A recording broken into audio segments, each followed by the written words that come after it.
ಪ್ರದೇಶವಾದಂತಹ ಹಾವೇರಿ ಜಿಲ್ಲೆಯ ಸುಕ್ಷೇತ್ರ ನರಸೀಪುರದಲ್ಲಿ ಪಕ್ಕದಲ್ಲಿ ಚೌಡಯ್ಯ ದಾನಪುರ ವಿಜಯಶರಣ ಅಂಬಿಗರ ಚೌಡಯ್ಯನವರ ಜನ್ಮಸ್ಥಳ ಮತ್ತು ಐತಿಹ್ಯ ಸ್ಥಳ ಅಂತಕ್ಕಂಥ ಇತಿಹಾಸವನ್ನು ಹೊಂದಿರತಕ್ಕಂಥ ಐತಿಹಾಸಿಕ ಸ್ಥಳ.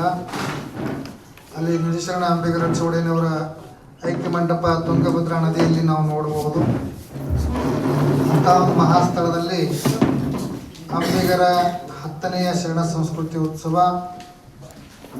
ವಚನ ಗ್ರಂಥ ಮಹಾರಥೋತ್ಸವ ಮತ್ತು ಅನೇಕ ಕಲ್ಯಾಣ ಮಂಟಪಗಳು, ಮಹರ್ಷಿ ವೇದವ್ಯಾಸ ಕಲ್ಯಾಣ ಮಂಟಪ ಮತ್ತು ನಿಜಶರಣ ಅಂಬಿಗರ ಚೌಡಯ್ಯನವರ ಶಿಲಾ ಮಂಟಪ ಮತ್ತು ನಿಜಶರಣ ಅಂಬಿಗರ ಚೌಡಯ್ಯನವರ ಕಂಚಿನ ಪುತ್ಥಳಿ ಅನಾವರಣ ಕಾರ್ಯಕ್ರಮ, ದಾಸೋಹ ಭವನ ಉದ್ಘಾಟನೆ, ಪ್ರತಿಭಾ ಪುರಸ್ಕಾರ ಮತ್ತು ಸಾಮೂಹಿಕವಾಗಿರ್ತಕ್ಕಂತಹ ರಕ್ತದಾನ ಶಿಬಿರ ಮತ್ತು ಅಂಬಿಗರ ಚೌಡಯ್ಯನವರ 906ನೇ ಜಯಂತ್ಯೋತ್ಸವದ ನಿಮಿತ್ತವಾಗಿ ತೊಟ್ಟಿಲೋತ್ಸವ ಕಾರ್ಯಕ್ರಮ.